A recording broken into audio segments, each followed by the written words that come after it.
Hey there, tonight we're stepping into a story where violence was never the whole truth, only the surface. This is a tale shaped not by endless battle, but by misunderstanding, by a God defined by what others feared, rather than what he truly was. It's not a story of glory, shouted across fields of war, but of distance, isolation, and a presence Olympus never quite knew how to hold. If these slow, ancient stories help your thoughts settle, or your breathing soften, you're welcome to like the video, subscribe to the channel, or leave a calm comment. Maybe where you're listening from, or what hour the night has reached for you. Only if it feels peaceful. Now let the weight of the day fall away, and drift with me back to a world of gods and judgment, where war was blamed for every wound, and one God stood alone beneath it all. This is the story of Ares, and the silence that followed him wherever he went. In the hush of eternal dawn, where the peaks of Olympus pierced the veil between heaven and mortal coil, a shadow stirred, not with the fury of thunder, but with the quiet certainty of blood yet to spill. Ares, a born of thunder's king, and the queen who wove fate's threads, emerged not in triumph, but in the subtle chill that follows a storm's retreat. His eyes, dark as the void from which chaos sprang, open to a world that already turned away. The halls of Olympus gleamed with gold and marble, polished by winds that carried the laughter of immortals. Zeus, seated upon his throne of carved lightning, gazed upon his son with a flicker of recognition, yet no warmth kindled in that divine stare. Hera, her form radiant with the poise of sovereignty, cradled the infant god briefly, her touch light as if fearing the stain of his essence might mar her eternal grace. The other gods gathered in silent assembly, their whispers weaving through the air like unseen currents. Apollo with his lyre strung taut, Athena in her armour of wisdom, Poseidon clutching his trident as if to ward off an unseen tide. They beheld Ares, and in that moment the seeds of distance were sown. He grew not in the playful meadows where nymphs danced, but in the forged depths where Hephaestus hammered iron into shape. The clang of anvil against metal became his lullaby, each strike echoing the pulse of conflict that thrummed in his veins. Ares' form lengthened, his limbs hardening like the blades he would one day wield. Yet as he wandered the slopes of the divine mountain, the gods parted before him, their steps measured, their eyes averted. No feast welcomed him without reservation.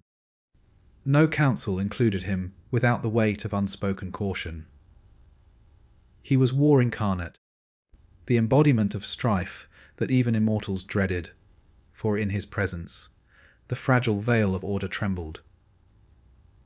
One eve, as the sun dipped below the horizon in a wash of crimson, foreshadowing the hues he would paint across battlefields, Ares approached the grand atrium where the 12 convened. The air hung heavy with ambrosia's scent, and the murmurs of strategy filled the space. Zeus spoke of balance, of harmonies between realms, his voice rolling like distant thunder.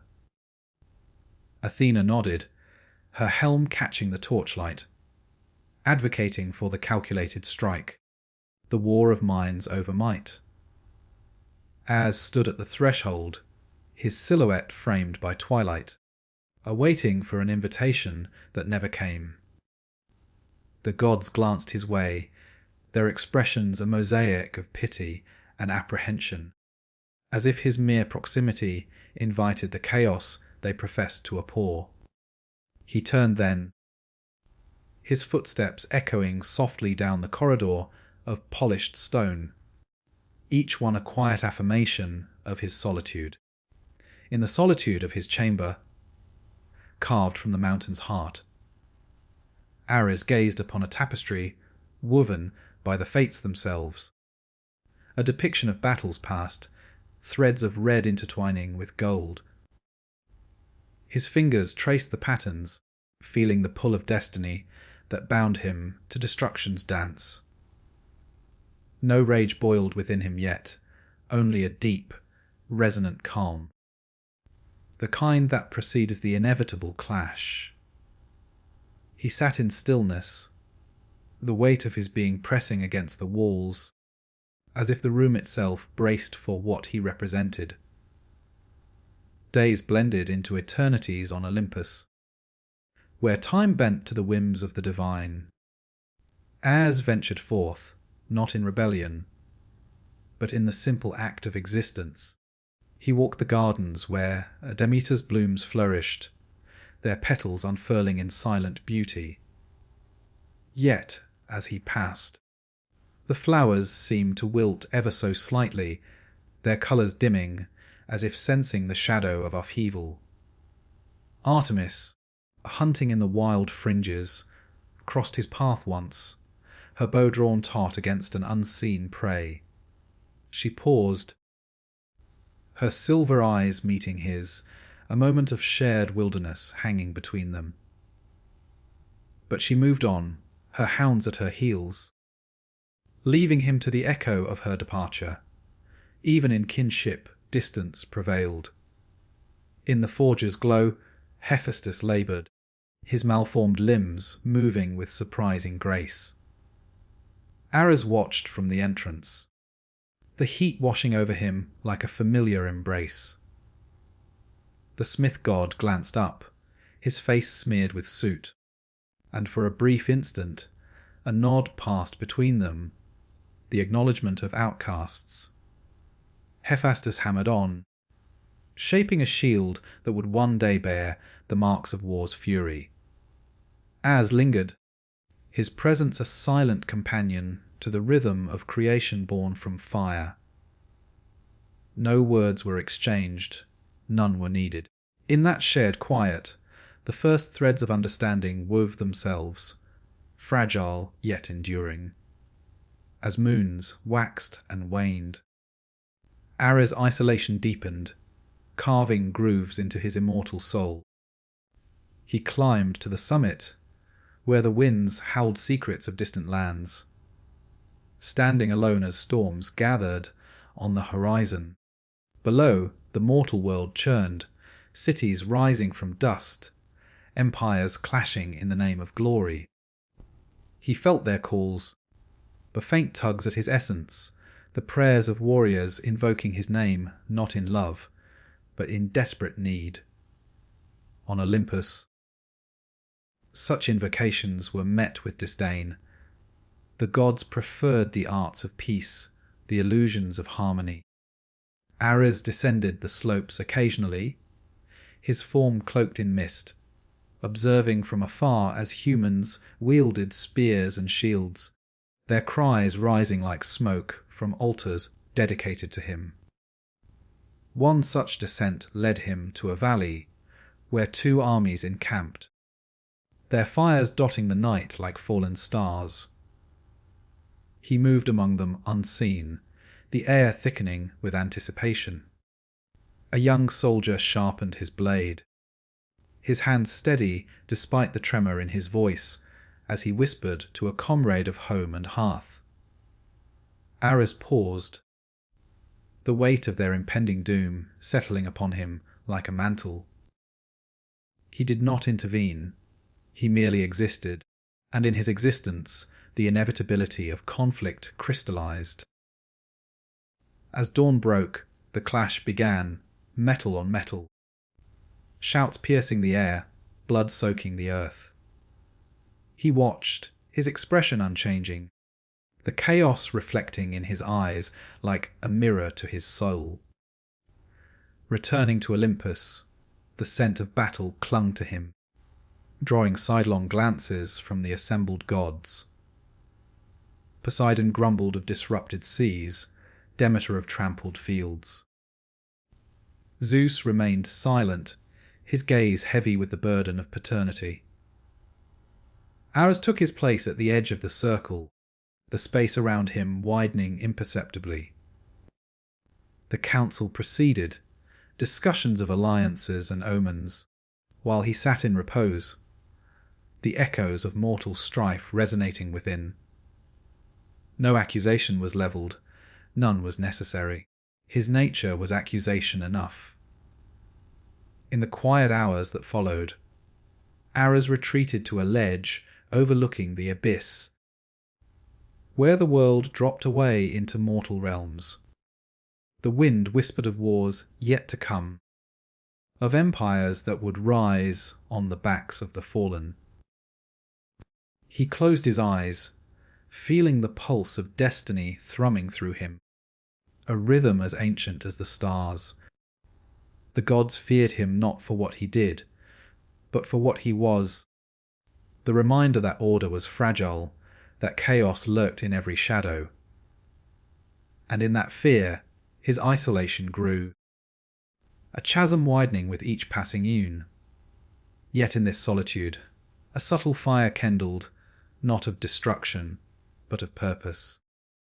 Ares rose slowly, his movements deliberate, as if the mountain itself shifted with him. He turned his gaze toward the heart of Olympus, where lights flickered in eternal vigil. The night deepened, stars wheeling overhead in silent procession, and in that vast quiet, the first whispers of change stirred, an inevitability that even the gods could not forever ignore. The first tremor came not as thunder, but as a hush that fell across the golden halls. A messenger from the mortal world ascended the hidden path, his sandals worn thin by roads stained with dust and blood. He knelt before Zeus, voice low, recounting a war that had begun without divine sanction. A clash of kingdoms in the shadow of Mount Ida, where men fought not for glory, but for survival. The council stirred uneasily. Athena's fingers tightened around the shaft of her spear. Apollo set aside his lyre. Only Ares remained still, seated at the periphery, his gaze fixed on the trembling herald, as though listening to a song only he could hear. Zeus commanded order, decreed that the gods should not interfere, that mortal strife must resolve itself beneath the gaze of fate. Yet the words hung unfinished in the air, for all knew that war, once kindled, did not heed decrees. That night, Ares rose from his solitary ledge and walked the long corridors without sound. The torches flickered as he passed, but flames bowing slightly, as if acknowledging the presence of their true master. He paused at the threshold of the great armory, where weapons forged by Hephaestus lay in silent rows, swords that had never tasted blood, shields that gleamed with untouched promise. He did not enter. He only stood, breathing in the scent of oiled bronze and dormant fire. Days passed in measured stillness. The war below grew. Cities burned in slow, deliberate fashion, their walls crumbling grain by grain under siege. Prayers rose like smoke, some to Athena for strategy, some to Hera for protection of hearths, but many, in the desperation of night, to Ares. He felt each one settle upon him, not as weight, but as recognition. In the quiet of his chamber, he began a ritual without ceremony. Each dawn he sharpened a single blade that needed no sharpening, running whetstone along edge in long, unhurried strokes. The sound was soft, almost tender, yet it carried through the stone corridors and reached the ears of the other gods. They did not speak of it. They simply moved their gatherings to chambers farther away. Hephaestus sought him out one evening, limping through the half light of the lower halls. The smith god carried no gift, only a question held in his eyes. They stood together in the forge's glow, watching sparks rise and die. Hephaestus finally spoke, voice rough as unworked ore. "They will blame you when the tide turns." Ares did not answer at once. He lifted a helm from the anvil, turning it slowly, so the firelight slid across its crest. "They already do," he said, the words neither bitter nor proud, only certain. Hephaestus nodded once, as if an understanding long suspected had finally been confirmed, and returned to his labour. As remained until the forge cooled, standing in the gathering dark, long after the last ember faded. On Olympus, restraint began to fray. Athena argued for intervention, guided, precise, in service of justice. Poseidon spoke of flooded rivers and disrupted trade. Demeter mourned the trampled fields. Zeus listened, his brow thunder dark, yet issued no command. Ares attended these councils now, not by invitation, but by right of blood. He sat in silence, his presence a pressure that thickened the air. When he rose to leave, conversations paused mid-breath, resuming only after his footsteps faded. No one asked him to stay. No one asked him to speak. One twilight, as the sky bled into deep indigo, Aphrodite crossed his path in a colonnade overlooking the mortal world. She moved with the grace of wind through tall grass, her scent of myrtle and salt drifting before her. She did not avert her eyes as others did. She stopped, close enough that he could see the faint shimmer of starlight on her skin. "They fear what you are," she said softly, "but they need what you do." Ares regarded her for a long moment, the weight of centuries in his gaze. "Need is not the same as welcome," he answered.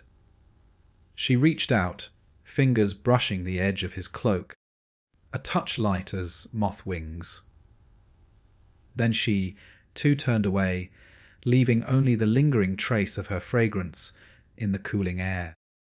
The war below reached its crux. Armies met on a plain flanked by rivers swollen with spring rain. The clash was not swift. It unfolded over days, a slow grinding of flesh and will. Ares descended unseen, cloaked in the mist of early morning. He walked between the lines, past sentries who shivered without knowing why. He paused beside a captain binding a wound, beside a boy clutching a spear too heavy for his arms. He did not stir the wind, did not whisper courage or despair. He simply moved through them, and where he passed, resolve hardened, fear sharpened into focus, and the inevitable pressed closer. When the final charge came, it carried the weight of something older than strategy, raw, unyielding momentum. Word returned to Olympus swiftly. The herald spoke of slaughter measured in rivers of blood, of a victory so complete it felt like defeat. Athena's face was stone. Apollo turned away. Zeus rose from his throne, lightning flickering at his fingertips, and for the first time in uncounted years, his voice carried direct address to his son. "This carnage bears your mark." The words rang through the hall. Ares stood unmoving. "It bears the mark of men," he replied, voice calm as deep water. "I only walked among them." Silence followed, vast and accusing. Zeus sat again, the storm in his eyes banking, but not extinguished. That night, Ares returned to the summit alone. The wind carried the distant scent of smoke from burning cities. He seated himself on bare rock, armour unbuckled, sword laid across his knees. The stars wheeled overhead in their ancient dance, indifferent to the affairs of gods and men alike. He remained there until dawn's first pale light touched the peaks. Motionless, breathing in rhythm with the slow turning of the world. When he finally rose, something had shifted within him, not rebellion, not resignation, but a quiet acceptance of the distance that would never close. Far below, the survivors began to rebuild on ground soaked with the fallen. Altars rose to Ares in hidden groves, offerings laid in silence. On Olympus, the gods spoke less of the war, as though, by avoiding his name, they could diminish his shadow. Yet in the quiet hours, when torches burned low, each felt the subtle tremor of what had been unleashed, and what still waited, patient as stone, within the heart of their mountain. And so the distance grew, not in leagues, but in the spaces between glances, between words unspoken, between the slow turning of immortal days. Ours walked those spaces alone, his footsteps measured, his silence deeper than any shout. The mountain held its breath around him, waiting for the next inevitable call. The seasons on Olympus turned without change. Yet something within the mountain had begun to shift, like stones slowly yielding to the pressure of roots unseen. Ares no longer lingered at the edges of councils. He came late and left early, his presence brief, but heavier each time, as though the air itself carried the memory of distant battlefields. One morning, when the light fell pale and thin across the peaks, Zeus summoned him alone to the highest throne room. The doors closed with a sound like distant thunder rolling shut. Father and son stood in silence for a long while, the only movement the slow drift of clouds beyond the open colonnade. Zeus spoke first, voice low, almost wary. "You walk among men too often now." As met his gaze without flinching. "They call, and I answer. It is what I am." Zeus's fingers tightened on the arm of his throne. "What you are threatens what we have built." Ares inclined his head. Neither agreement nor defiance, only acknowledgement. When he turned to leave, Zeus did not call him back. After that audience, the distance sharpened into something colder. The other gods no longer parted for him in corridors. They simply were not there when he passed. Feasts were held in inner chambers. Songs were sung in gardens he seldom visited. Even Hephaestus, once a quiet companion in the forge, now worked with his back turned, the rhythm of hammer strokes quicker, as if to fill the silence between them. Ares accepted the deepening exile without protest. He rose earlier, when the stars still held their vigil, and climbed to a narrow spur of rock that jutted over the mortal world. There he sat in stillness, hour upon hour, watching the slow awakening of lands far below, smoke rising from hearths, armies moving like dark rivers across plains. He did not descend often now. He no longer needed to. The wars found their own momentum, fed by the prayers that reached him even at this height. Each invocation settled upon him like fine ash, neither burning nor comforting, only confirming his place. In the long quiet of those mornings, memory stirred.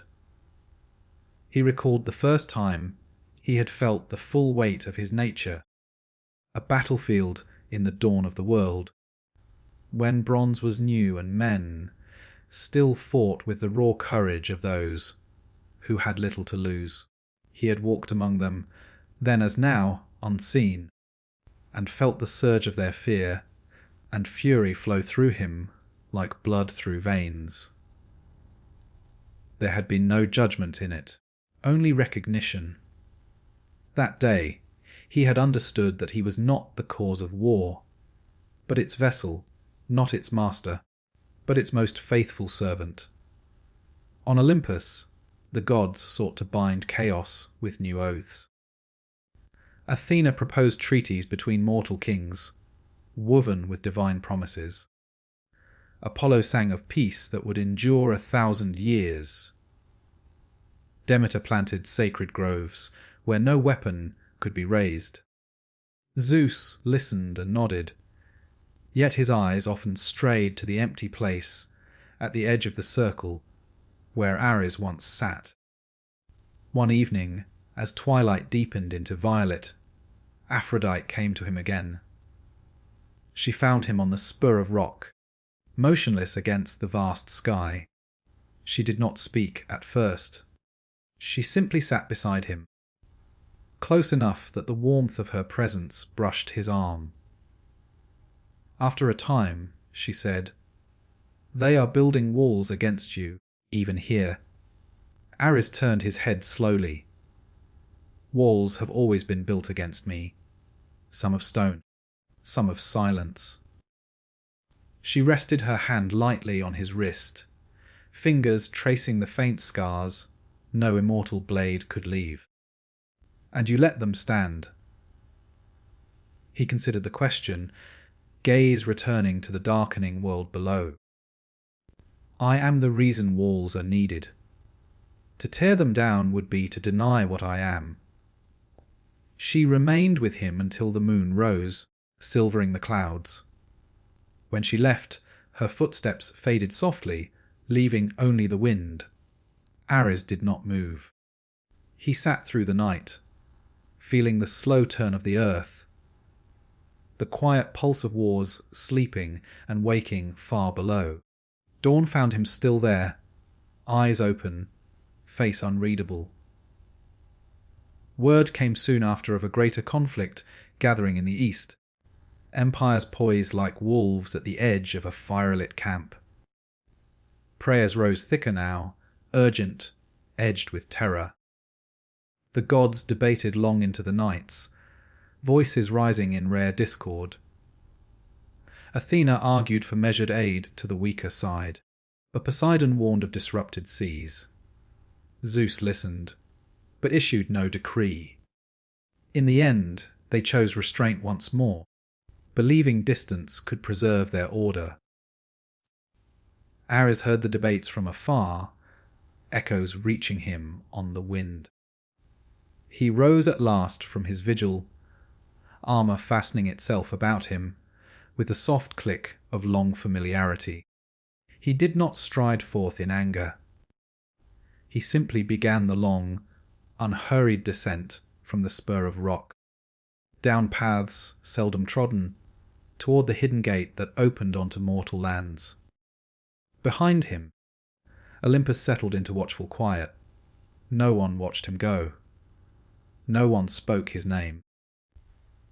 Yet each god felt the subtle lessening of pressure in the air, the mountain breathing out as its deepest shadow slipped away, and far below, in the gathering dusk of the mortal world, armies stirred, sensing without knowing that the hour of true reckoning drew near. The descent took no haste. Ares moved down the hidden stair that wound through the roots of Olympus, each step measured, as though the mountain itself wished to delay him. Mist clung to his cloak, cool and scentless. Behind him, the golden light of the peaks faded gradually, replaced by the deeper hues of mortal twilight. No farewell echoed after him. No gate closed with finality. He simply passed beyond the veil, and the air changed thicker. carrying the faint tang of iron and sweat.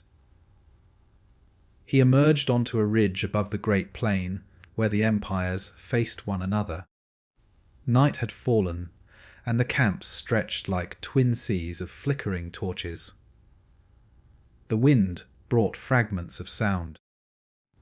The low murmur of sentries, the snort of horses, the occasional clang of metal on metal as weapons were tested one last time. Ares stood motionless, letting the scene settle upon him.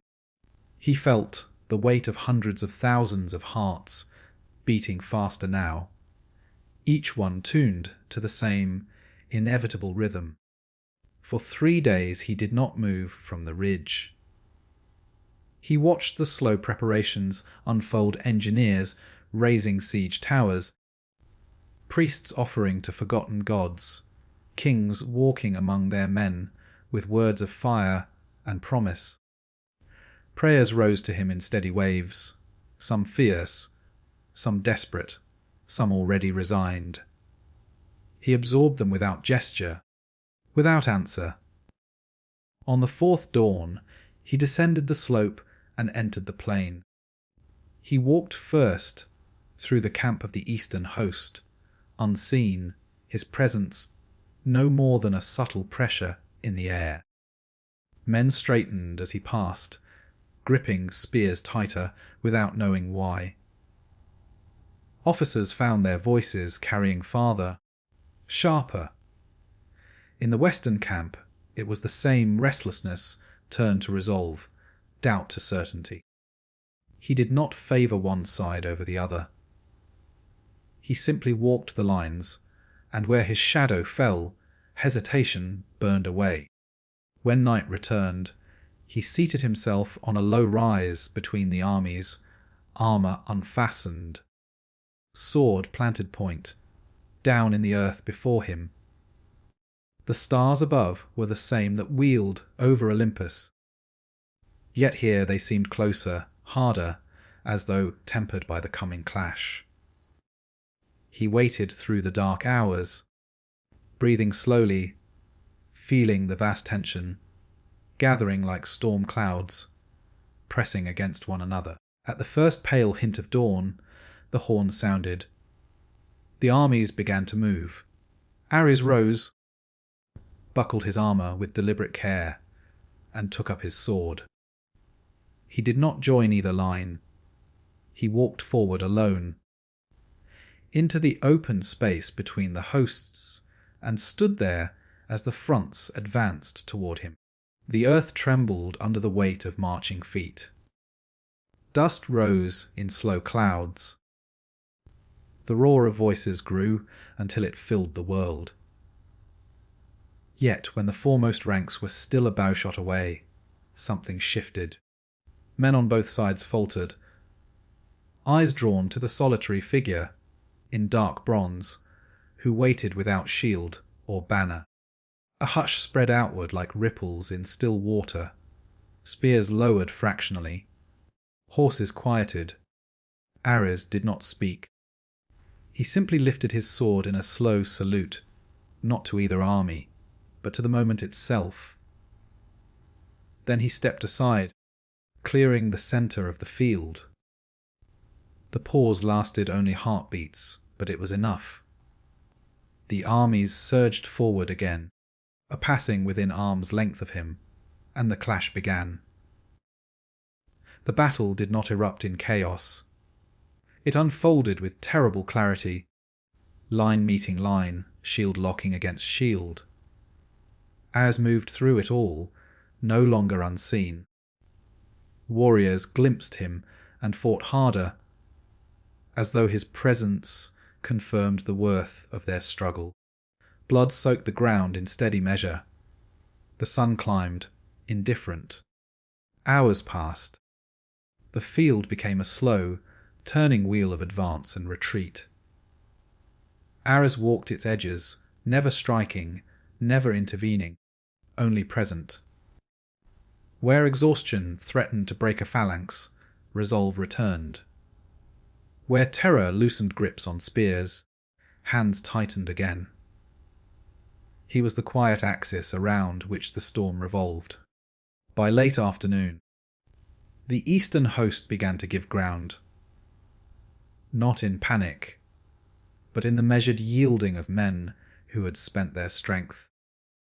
The western line pressed forward, relentless. Ares watched from a slight rise as the retreat became irreversible.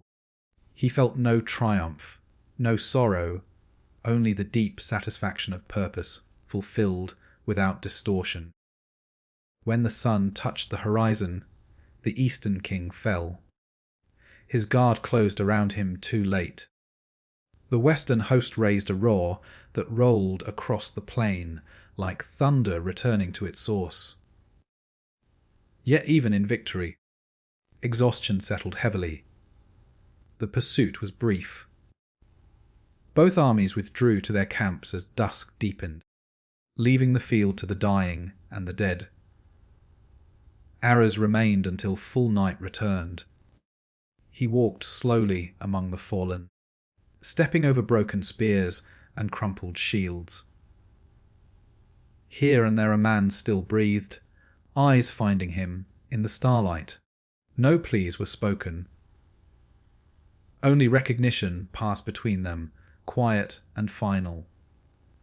When he had traversed the breadth of the field, he seated himself once more on the low rise and waited. Fires were kindled in both camps, small and subdued. No songs rose tonight. The wind carried only the low sounds of wounds being bound and names being whispered to the dark. Ares sat motionless, sword across his knees, until the moon reached its height. Then he rose and began the long walk back toward the ridge. Behind him, the plain lay silent under the stars, vast and emptied. The cost of order had been paid again in full. Ahead, the hidden stair waited to carry him upward, into the high, golden quiet that feared what he carried within. And on the ridge, as he paused to look back one last time, the first faint glow of funeral pyres began to flicker across the darkened field, small, steady lights marking the slow return to stillness. The ascent was slower than the descent. Ares climbed the hidden stair through layers of mist that grew thinner with each turning, until the air once again carried the faint, clean scent of eternal snow. The plain lay far below now, its funeral pyres reduced to threads of smoke, drifting across the dawn. He did not look back again. The weight of what had passed remained with him, not as burden, but as quiet certainty settled deep in the bones. When he emerged onto the high terraces of Olympus, the light was already golden, slanting long across marble and cloud. The halls stood silent. No voices rose from the gardens. No lyre strings trembled in the breeze. He walked the broad colonnade that ringed the mountain's crown, footsteps soft upon the stone. Torches still burned in their sconces from the night, flames low and steady, as though time itself had paused in his absence. He passed the great atrium where the 12 were wont to gather. The doors stood open. Inside, the thrones were empty save for one. Zeus sat alone, gaze fixed upon the vast vista beyond the pillars. He did not turn as Ares entered. The silence stretched, thick as woven wool. At last the king of gods spoke, voice low, almost weary. "It is done, then." As halted at the edge of the circle. "It is done," he answered. No more words passed between them. After a moment, Ares inclined his head and continued on his way. His chamber lay deeper in the mountain, carved from dark basalt veined with faint red. He entered without haste, letting the door close behind him with the softest sigh. The space was unchanged, The tapestry of ancient battles still hung upon the wall. The single blade rested upon its stand, the air cool and still. He unbuckled his armour piece by piece, setting each part down with deliberate care. When the last greave was placed aside, he stood for a long while in simple linen, breathing the quiet that belonged only to this room. Outside, faint sounds began to return to Olympus. A distant fountain resumed its murmur. Birds wheeled and called in the high air. Yet the mountain felt altered, as though a long, held breath had finally been released. The gods moved through their halls again, but more slowly, voices hushed. No one sought Ares. No one spoke his name aloud. The distance that had once been measured in glances and silences now felt vast as the abyss between peaks. In the days that followed, he kept to the high spur of rock where he had once watched the world awaken. He rose before dawn, climbed the narrow path, and seated himself facing eastward. The ritual was simple. He waited for the first light to touch the mortal lands, then watched it spread across plains and cities until the sun cleared the horizon. He did not meditate, did not pray. He simply witnessed. Each morning the scene was different, smoke rising from new hearths, roads filling with travellers, fields turning beneath the plough, yet beneath the change ran the same quiet pulse he had always known. Aphrodite came once more, near the end of a long twilight. She approached without sound, settling beside him on the bare stone. For a time they sat in shared silence, watching the last light bleed from the sky. When she spoke, her voice was soft as falling ash. "They will never call you brother again." Ares turned his head slowly, meeting her gaze. "They never truly did." She reached out, fingers resting lightly upon his hand. Warmth passed between them, brief and fleeting. Then she rose and left as quietly as she had come, her form fading into the gathering dark. Hephaestus sought him next, days later, carrying no hammer, no gift.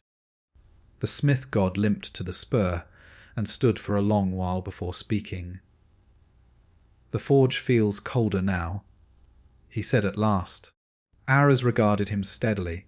"Fire always returns," he answered. Hephaestus nodded once, a slow motion heavy with understanding. He did not linger. His footsteps receded down the path, growing faint until only wind remained. Seasons wheeled above the mortal world, harvests gathered, winters endured. New wars kindled in distant lands. On Olympus, time moved differently, yet even here the quiet deepened. The gods gathered less often. Feasts grew subdued. Songs carried notes of caution. Zeus issued no new decrees concerning his son. Athena walked the libraries alone. Apollo's lyre sounded rarer, its strings evoking older, sadder melodies. As continued his dawn vigil. He felt the prayers that still rose to him, fewer now, edged with caution rather than desperation. He answered none directly. He simply remained, a fixed point upon the mountain, watching the slow turning of ages. The isolation no longer pressed upon him as wound or exile. It had become the shape of his existence, vast and calm as the sky itself. One morning, when the first light touched the peaks with rose and gold, he rose from his place and walked the long terrace to the western edge. There he stood, looking out over the endless sea of clouds that hid the mortal world from divine sight. Wind moved through his hair, cool and clean. He unclasped his cloak and let it fall. Then, slowly, he removed the last remnants of armour. He still wore a single vambrace etched with the scars of countless fields. He set it upon the stone parapet and stepped back. The mountain held its breath around him. Far below, hidden in cloud, the world continued its ancient rhythm, birth and strife, building and ruin, the endless dance of order-seeking to bind chaos. Ares stood unarmed in the high air, Lennon stirring gently. And for the first time in uncounted centuries, but the weight within him felt lighter. Not gone, never gone, but shared at last with the vastness that surrounded him. Behind him, Olympus lay in golden quiet, its halls echoing softly with lives that would endure. Ahead, the clouds shifted slowly, revealing glimpses of distant lands, where new dawns were breaking. He remained there as the sun climbed higher, a solitary figure against the immensity of sky, neither rejected nor forgiven, simply present, enduring, inevitable. And in that stillness, the mountain seemed to settle deeper into itself, accepting at last the shadow it could never cast out. The cycles turned onward, unmarked by feast or decree. Ares kept his vigil on the western edge, where he had laid down the last piece of armour. He came each dawn now, not to the eastern spur, but here, where the clouds rolled like slow waves below the precipice. He stood or sat upon the bare stone, linen stirring in the high wind, hands empty. The vambrace remained where he had left it, catching the light, gathering faint dust from the eternal air. Below the veil of cloud, mortal ages rose and fell. Cities that had known his shadow crumbled into silence, new ones climbed upon their bones. Wars flared, burned bright, but cooled into memory. Prayers to him grew fewer, spoken now in hidden places, in tongues that feared to name him fully. On Olympus, the gods moved through their days with measured grace, speaking of art, of harvest, of the turning stars. His name passed their lips only when necessity demanded, brief, edged with caution, then set aside. Zeus summoned him once more, years after the great battle on the plain. The throne room was empty save for the two of them. Clouds boiled beyond the pillars, heavy with unshade rain. The king of gods regarded his son for a long while, eyes storm, dark yet wary. "You have set aside your arms," he said at last. As stood in silence, wind tugging at his linen. "I have not forsaken what I am." He answered quietly, only the need to carry it openly. Zeus leaned forward, fingers tightening on carved lightning. "And if the world calls again?" Ares met his father's gaze, without haste. "It always will, and I will answer, as I must." No thunder followed. Zeus sat back, the storm in his eyes banking into quiet ash. As turned and left the hall without further word. Aphrodite found him on the western edge near dusk, the sky bleeding slow gold into deepening violet. She approached without ceremony, settling beside him on the stone. For a long while neither spoke.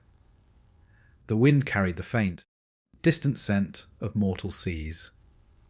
At last she said, "They speak of you now as though you were already legend, distant, half feared, half forgotten." Ares turned his head slowly. Legends endure longer than welcome ever did. She rested her hand upon his, warmth lingering. "Does the quiet not weigh upon you?" He considered the vast clouds below. "It fits me better than any hall ever did." She remained until the first stars appeared, then rose and left as softly as shadow receding. Ares stayed through the night, watching the slow wheel of constellations, feeling the mountain's deep, patient breath around him. Hephaestus came last, limping to the edge under a pale morning. He carried nothing, only stood beside Ares and looked out over the clouds. After a time he spoke, voice rough with disuse.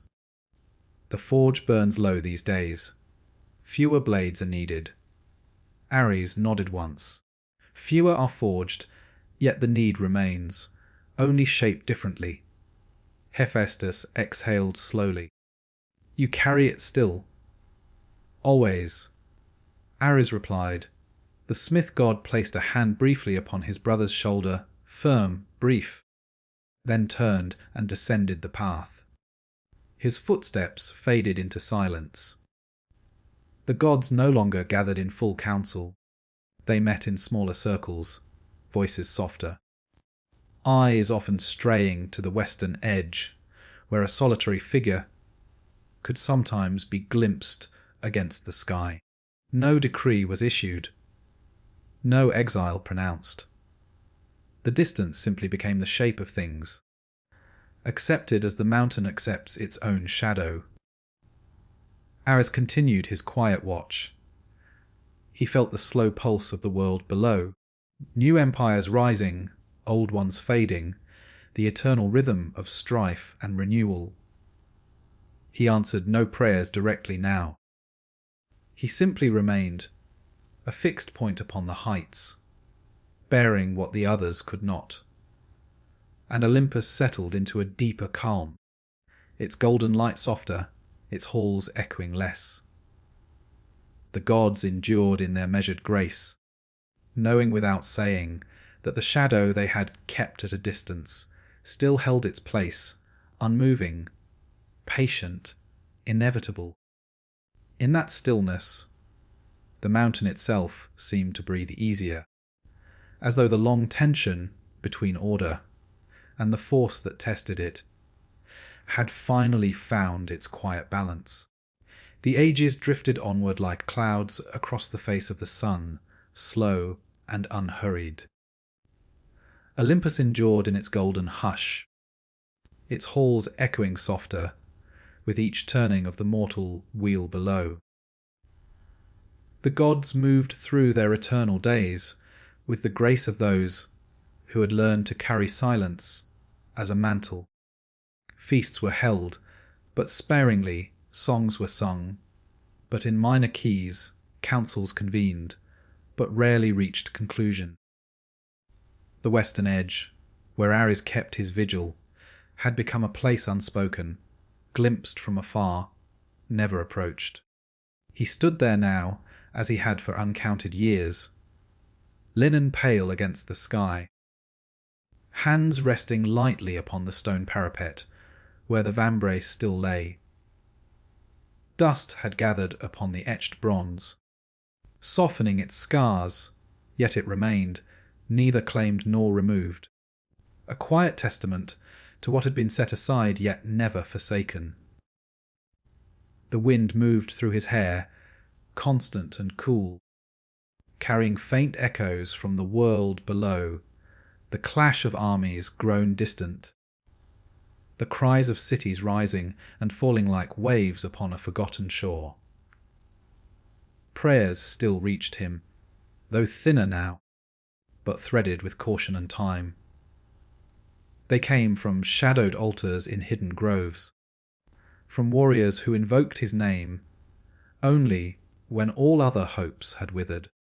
He felt each one settle upon him like dew upon stone.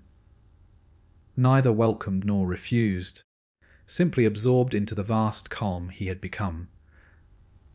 He answered none with sign or portent. His presence alone was response enough, a fixed point in the turning chaos that mortals could sense without seeing. One dawn, when the light rose pale and rose, tinted across the peaks, Athena approached the western edge. She came alone, helm set aside, spear left behind, an uncommon sight upon the goddess of wisdom. Her footsteps were soft upon the stone, yet Ares heard them long before she drew near. He did not turn. She halted at a respectful distance, grey eyes fixed upon the endless sea of cloud. For a long while neither spoke. The wind stirred between them, carrying the clean scent of high snow. At last she said, voice low and measured, the world below grows weary of strife. They build longer pieces now, forge treaties that endure beyond a single generation. Ares regarded the horizon, unmoving. Peace is the breath between battles. He answered quietly. It deepens the need for what follows. Athena considered his words, fingers tracing the edge of the parapet. And yet they fear you less with each passing age. Your name is spoken as warning more than plea. He turned his head slowly, meeting her gaze for the first time in centuries. Fear was never mine to command, only truth. She nodded once, emotion heavy with unspoken recognition. What kept you at distance to preserve what we believed fragile? Her voice softened further. Perhaps we feared our own reflection in you. As offered no reply, only the calm of eyes that had witnessed the rise and ruin of countless orders. Athena lingered a moment longer, then turned and departed as quietly as she had come. Her footsteps faded into the mountain's breath, leaving only wind and vast sky. Days later, Apollo sought him out beneath a twilight heavy with stars. The god of light carried no lyre, only the weight of melody unspoken. He settled upon the stone beside Ares, close enough that the faint warmth of sunlight clung to his presence. They watched the mortal world hidden below, lights flickering faintly through gaps in the cloud, cities that burned with their own fires now. Apollo spoke after a time, voice resonant yet subdued. I have sung of heroes who sought glory in your shadow. Their tales endure longer than the battles themselves. As inclined his head slightly. Glory is the mask men wear when facing what they cannot escape. Apollo smiled faintly, a sad curve of light. And yet without it they would break. Silence returned, deep and companionable. When Apollo rose to leave, he rested a hand briefly upon Ares' shoulder, light as dawn, then vanished into the gathering dark. Poseidon came on a morning when storm clouds gathered far below, though none touched the heights. He strode the terrace with the rolling gait of one born to waves, trident left behind. Salt scent clung to him, carried upward on hidden currents. He stood beside Ares and gazed outward, eyes the colour of deep seas. The oceans shift their beds slower now. He rumbled, fewer fleets clash upon my waters. Ares answered without haste. Strife finds new channels. It always does. Poseidon nodded, grizzled beard stirring in the wind. You bear it still, brother, alone. The word hung between them, neither accusation nor pity. As met his gaze, not alone, with the world itself. Poseidon exhaled slowly, a sound like distant surf, then turned and descended the paths that led to his own realms. Even Demeter approached once, in the soft gold of late harvest light. She carried no sheaf, no wreath, only the quiet scent of turned earth. She settled near him, hands folded in her lap, and watched the clouds shift like fields beneath unseen plough. The mortals plant deeper roots now, she said softly. They seek to outlast the cycles. Ares regarded her steadily. Roots deepen in soil enriched by what falls. She turned to him then, eyes ancient with growth and loss. We all feared the falling. He offered no denial. After a long pause, she rose and left a single ripe pomegranate upon the parapet beside the vambrace, seed, heavy, silent offering, then departed without further word. Zeus came last, on an evening when thunder rumbled far below yet, never climbed the peaks. The king of gods approached slowly, no lightning at his fingertips, only the weight of paternity long carried. He stood beside his son and looked out over the abyss. Silence stretched vast between them, filled only by wind. At last Zeus spoke, voice low as gathering storm. I kept you at distance to protect what I believed was order. Ares turned his head. Order is tested in the keeping. Zeus nodded slowly, eyes upon the hidden world, and endured because you bore the testing. No apology followed, none was needed. They stood together until night deepened.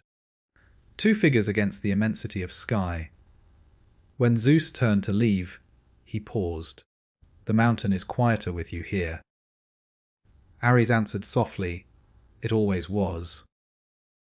The visits ceased after that. The gods returned to their measured graces, yet something had shifted in the air of Olympus. A subtle easing, as though a long, held tension had finally loosened its grip. As remained upon the western edge, vigil unbroken, presence unwavering. The vambrace gathered more dust. The pomegranate dried slowly, seeds darkening within its rend.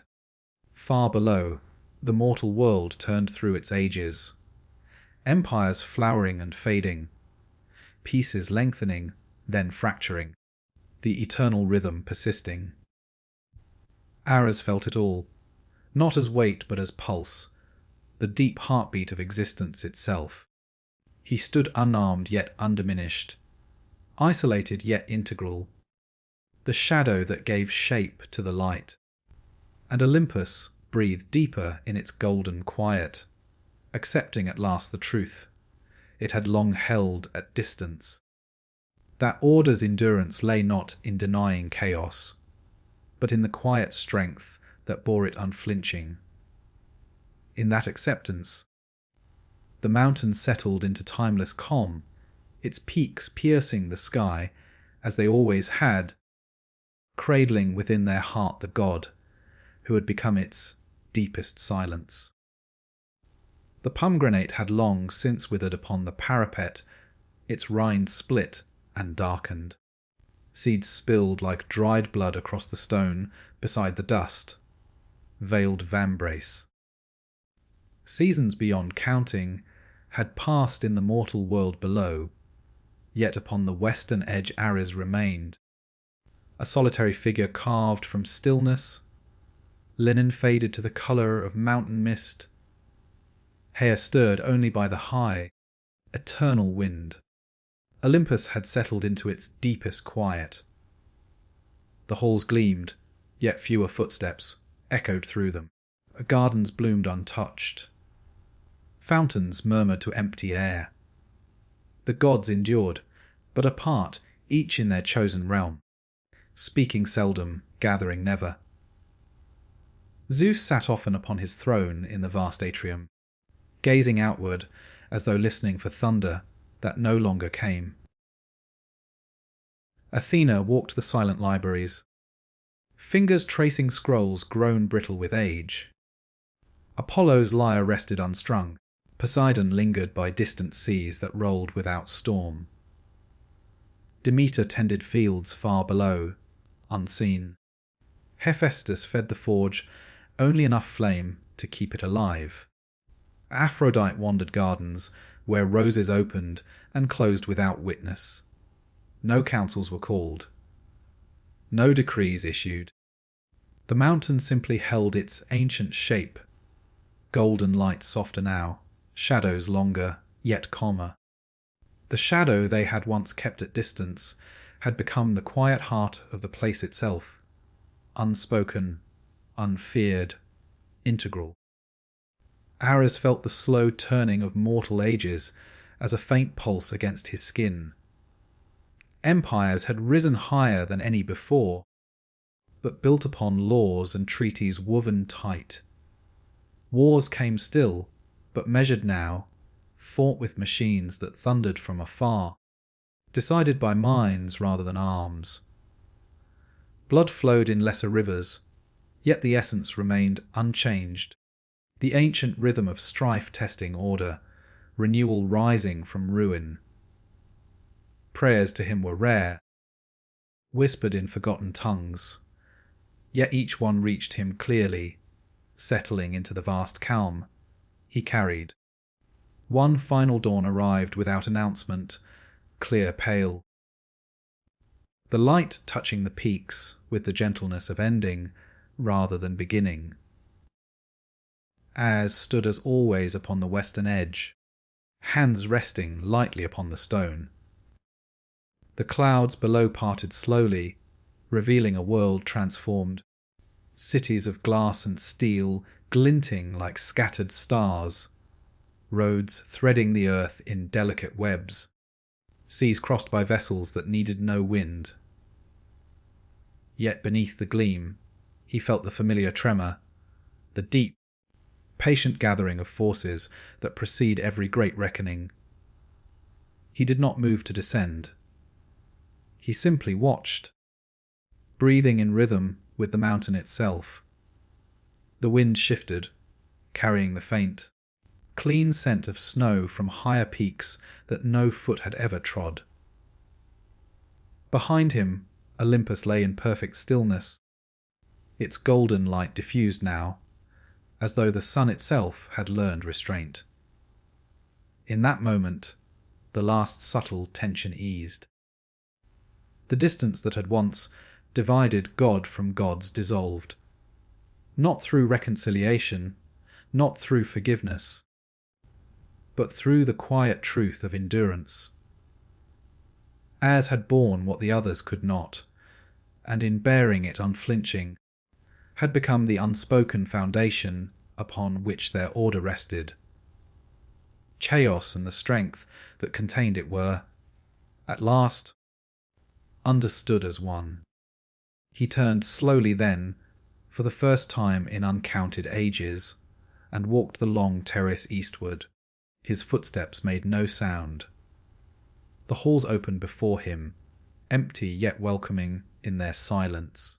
He passed the great atrium where Zeus still sat, gaze lifting as his son approached. No words passed. Only a slow nod, acknowledgement deeper than any decree. As continued onward, through colonnades bathed in soft light, past gardens where roses bowed slightly in the breeze. He came at last to the highest spur, the place where he had once watched worlds awaken. There he seated himself upon bare stone, facing the rising sun. The light touched his face, warm and unhurried. Behind him, the mountain settled deeper into itself, its peaks piercing the sky as they always had, cradling within their heart the god who had returned. Not as outcast, not as feared shadow, but as the quiet endurance that had always been its core. Far below, the mortal world turned onward, building, striving, testing its fragile orders against the ancient pulse. Ares felt it all, no longer at distance, no longer apart. He simply was war itself, contained, patient, inevitable, yet now woven seamlessly into the vast fabric of existence. The sun climbed higher. Wind moved gently across the peaks. Olympus breathed in timeless calm, its golden light steady, its silence complete. And in that silence, the story of Ares, the god Olympus had kept at a distance, no longer needed telling. It had become the mountain itself, enduring, unshaken, eternal good night.